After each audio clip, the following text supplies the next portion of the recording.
भव पाप प्रमाद भीरु देव सुंदर विजय जी महाराज। संसारी रिश्ते से आप मेरे पिताजी हैं और संयम के रिश्ते से आप मेरे गुरुदेव हैं। मैंने दोनों रूपों में आपके अत्यंत निकट से केवल देखा ही नहीं, आपके अत्यंत निकट सानिध्य का आनंद भी उठाया। आपकी स्वाध्याय रुचि मेरी जवानी को शर्मिंदा कर दे ऐसी है, तो आपकी संयम शुद्धि पूर्व ऋषि मुनियों को याद दिला दे ऐसी है। आपकी सेवा रुचि आंखों को भिगो दे ऐसी है, तो आपकी प्रभु वंदना की ललक हृदय को गदगद कर दे ऐसी। भव भ्रमण का आपका भय स्तब्ध कर दे ऐसा है, पाप का भय आपकी पावनता की प्रतीति कराए ऐसा है, और प्रमाद का भय तो आपके निकट मुक्ति गमन की भविष्यवाणी कराए ऐसा है। 57 वर्ष की उम्र में आपने संयम जीवन अंगीकार किया है और मुझे भी आपने अपने साथ ही संयम जीवन में रखा है। आपका शिष्य होने के बावजूद आपने मुझसे न किसी सेवा की अपेक्षा रखी है और न ही मैं आपका आज्ञांकित बना रहूं ऐसी कोई वृत्ति जताई। दीक्षा के 5वें वर्ष में अर्थात 62 वर्ष की उम्र में एक दिन आप पानी का घड़ा लेकर उपाश्रय में ऊपर चढ़ रहे। वैसे तो ये उपाश्रय 6 मंजिल है, पर पानी ठंडा करने की व्यवस्था 4थी मंजिल पर है। सीढ़ियाँ थोड़ी ऊंची होने के कारण चढ़ने में कठिनाई होती है।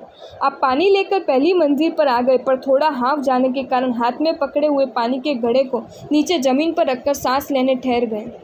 मैं प्रभु के दर्शन करके ऊपर आ रहा हूँ और मैंने आपके हाथ में पानी का घड़ा देखा है। आप पानी लेकर आ रहे हैं? हाँ, लेकिन आपको पानी लाने के लिए कहा किसने? किसी ने भी नहीं। तो फिर पानी क्यों लाते हैं? मैं एक ही घड़ा तो लाता हूँ, लेकिन एक भी घड़ा लाने की क्या आवश्यकता है?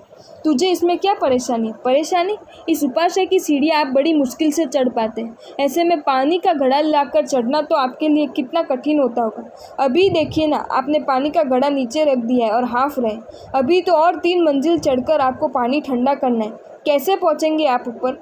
छोड़िए ये घड़ा, अभी तो मैं इसे ऊपर ले जा रहा हूँ, पर कल से आपको पानी लाना बंद। रत्न सुंदर, तुम मेरी एक बात सुनेगा क्या? हम यहाँ कितने साधु हैं? 38। मेरे हिस्से में कोई काम है भला? नहीं। तो सुन, प्रतिदिन एक घड़ा पानी लाना मैंने इसलिए प्रारंभ किया है कि ये पानी में ऊपर ले जाकर पानी ठंडा करने को जितनी भी परात है उन सभी परातों में थोड़ा थोड़ा डाल दूँ। सभी साधु भगवान पानी तो वापरते ही है ना। मेरा लाया हुआ पानी हर एक परात में डाल देने से ये पानी सभी साधु भगवंतों के उपयोग में आता है। संक्षिप्त में, सभी साधु भगवंतों की भक्ति का लाभ मुझे मिल जाता है और इसलिए मैं प्रतिदिन एक घड़ा पानी लाता हूँ। यद्यपि पानी ऊपर ले जाने में मुझे थोड़ी तकलीफ अवश्य होती है, किंतु इस थोड़ी सी तकलीफ के बदले साधु भगवंतों की भक्ति का मुझे मिल रहा लाभ कितना ज़्यादा है। इसलिए तुमसे मेरा यही कहना है कि मुझे मिल रहे इस लाभ में मेहरबानी करके तुम रोड़े मत डालो। गुरुदेव, साधु भगवंतों की भक्ति के लिए आपके हृदय में बहुमान भाव का जो महासागर था, उस महासागर की उछल रही मौजों को शब्दों के माध्यम से आपके श्रीमुख से प्रकट होते देखकर मैं तो धन्य ही हो गया, पर धन्य है वह दृष्टि भी जिसने उस पर आपको निहारा होगा। जो तमने आ वीडियो गम्यो है तो आ वीडियो ने लाइक करो और मारी channel Jain facts and stories ने सब्सक्राइब करो। धन्यवाद।